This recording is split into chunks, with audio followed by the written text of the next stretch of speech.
Sometimes what is gets so much of your attention that you lose your excited anticipation of that which is coming. Even though what is the contrast that helps you to discern what you want, sometimes you seem to feel like you need it all to be just right now.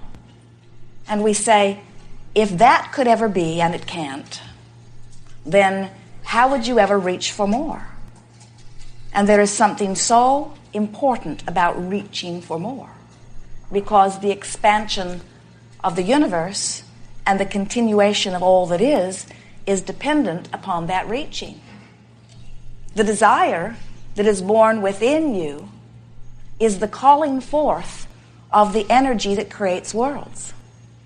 And so this continuum happens because leading edge creators like you, exploring contrast and defining and discovering new desires, even if you can't speak them, they're within you.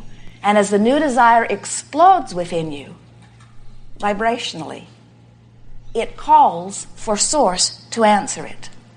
And all of that happens without your conscious awareness. So as the desire is born and the expansion happens, it is wonderful when you are in the place of allowing the expansion to happen to you. But if the contrast that has given birth to your desire, the contrast that causes the explosion of the desire, the summoning of the energy, the expansion of the universe, if that contrast is affecting you in a way where you are unhappy with where you stand, complaining about where you are, hoping that it will get better, but more aware of what is than anticipating what is coming, then you hold yourself, without even knowing it, vibrationally apart from the very thing you're asking for. Because in this universe, law of attraction is the manager. And what that means is you cannot set your radio dial to 98.6 and listen to the songs that are being broadcast on 101. You've got to line your receiver up with the transmitter in order to have the connection. And you have to line your day-to-day vibration, which many call belief. We call it your vibrational vantage point. We call it your point of awareness. We call it whatever you are giving your attention to. You've got to line your personal receiving vibration up with the vibration of your own desire in order for that which you desire to be received by you. Not a hard thing to understand when you think in terms of the radio. Sometimes a little harder when you think in terms of your personal life experience, because you have forgotten, most of you, that you are vibrational beings. You've forgotten that you are energy beings. You think that you are the flesh, blood, and bone that you see. And while you certainly are that, you are so much more. You are extensions of source energy. You are vibrational, electronic, spiritual energy extensions of that which is source. And when you are vibrationally in alignment with that which is your source, you are soaring, you are thriving, you are living in love and in joy and in appreciation. You are clear-minded, you are radiant, you are living as you intended to live. But if you find yourself focused upon something, even though it is really real, even though it is really true, even though you've got the facts, the statistics, the evidence, as you focus upon those real things that are absolutely true that you do not want, you practice the vibration of them, and as you practice the vibration of those true things you don't want, you hold yourself vibrationally apart from those true things you do want. We tease our friends, we say, which do you choose of these two choices, something that feels good or something that feels bad?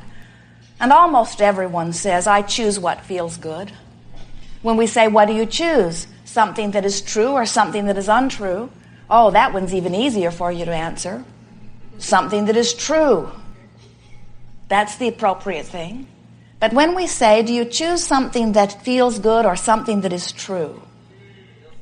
That's when so many lie to us.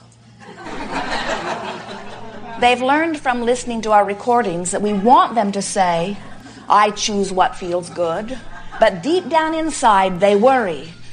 They should tell it like it is. And we say, tell it like it is by all means, if like it is feels good. But if you are telling it like it is and like it is does not feel good, then you are holding yourself vibrationally apart from something that you would prefer. And law of attraction cannot yield to you other than what you are practicing vibrationally. So, who are you as a vibrational being? How would you know that? How would you know what your vibrational output is? There are two ways. One is you can look at what's manifesting because it always matches. And the other is you can pay attention to the way you feel. Sometimes you say, well, when I look at what's manifesting, it's a mixed message because in some areas of my life I'm doing rather well, and in other areas of my life I'm not doing so well. So how do you explain that? And we say, how do you explain that? It has to be what you're talking about, what you're thinking about, what you're giving your attention to. As you begin to pay attention to the things that you find yourself often saying, and to the feelings that you find yourself often feeling, there are very big clues about what you are doing vibrationally, because it is just this simple. What feels good is.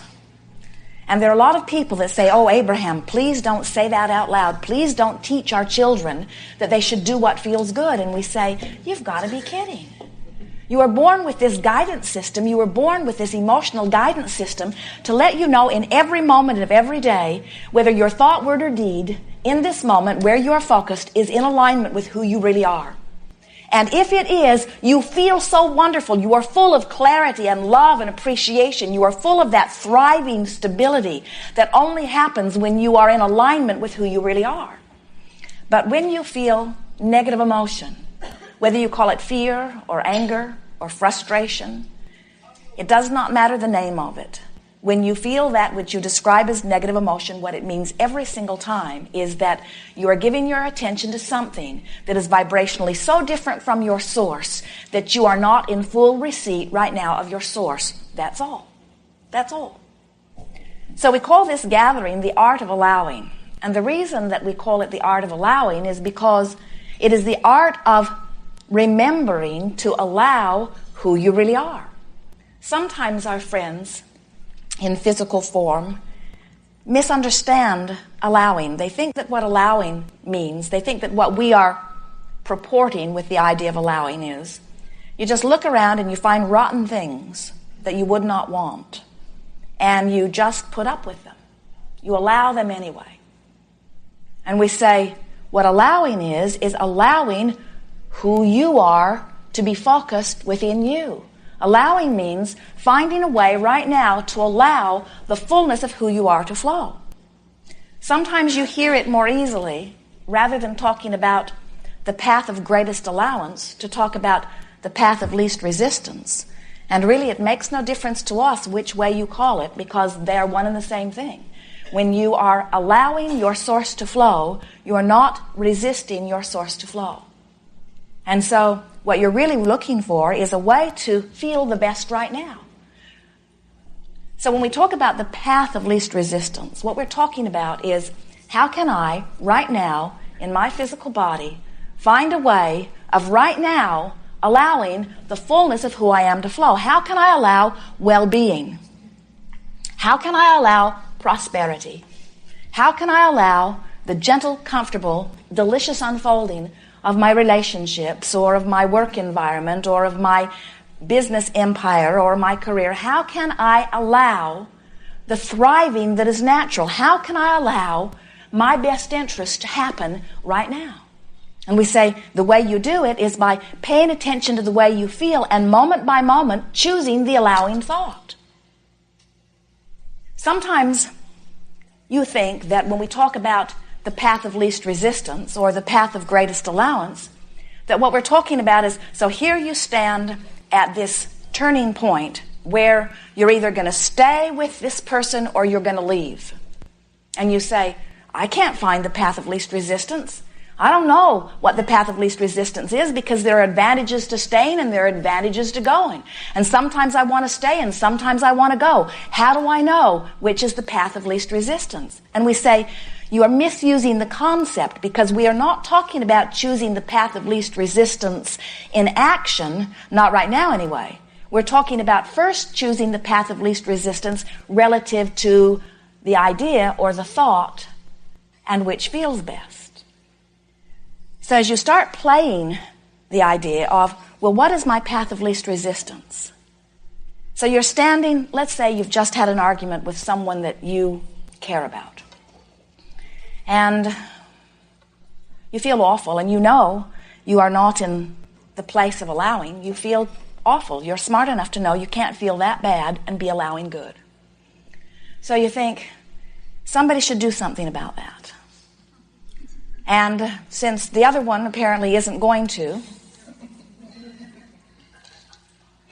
I guess it's up to me. And we say, always true. And then you say, what is my path of least resistance? So you say, that person should behave differently. And it doesn't make you feel better, it makes you feel worse. And then you say, we've had this discussion many, many times, and I don't know why it is so hard to get what I want relative to this. And we say, more resistance. And sometimes you find yourself, without even meaning to, sometimes it's deliberate, usually not, escalating what feels worse in order to justify where you stand. You feel defensive because things aren't going the way you want them to, and it feels like you should explain to somebody why things aren't going better. And so you get in this defensive mode where you deliberately make it worse in order to explain to somebody why you're so mad. Because every part of you knows, from every level of your being, that this raise in blood pressure, this discomfort in your body, this tension that's coming over you, this headache that is pounding, this fragmented mind that is happening to you, you know at all levels of your being that this is not who you are, and we understand a bit why you might want to escalate your justification for feeling that way in order to set everything right in the universe. But what we want you to begin to play with is, if you would, instead of deliberately escalating in order to defend your position, you would deliberately escalate what makes you feel better, then you could set aside all of that wild goose chasing that you do, because ultimately what you're reaching for is feeling better every time anyway. As we are moving forward here today, chewing with you about anything that is important to you, you will notice that it is our mission to assist you in finding the path of least resistance. We're going to help you look at things, sometimes even off the subject a little bit it might feel to you. We're going to do anything and everything that we can do to help you find a less resistant stance, because we know that that's all you need to do in order to have anything that you want relative to any subject.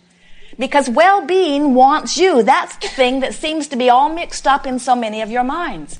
Humans sometimes, it seems, believe that well-being is a rare thing that you have to struggle to achieve. And that bad things are out there looming and lurking around every corner, and if you're not vigilant, that they're going to get you. And we want you to understand that that is exactly backwards. Well-being is the order of your life. And if you're not doing that thing you do that keeps the well-being from coming in relative to different subjects, well-being is there and there and there and there and there and there and there, constantly unfolding, surprising and delighting, always there, because you have a huge staff of non-physical energies aware of you and assisting you in all that is important to you. Now, we know that there are all kinds of worthiness issues and things that you've been carrying around for a while that keep you from really believing that well-being is the natural order of your day.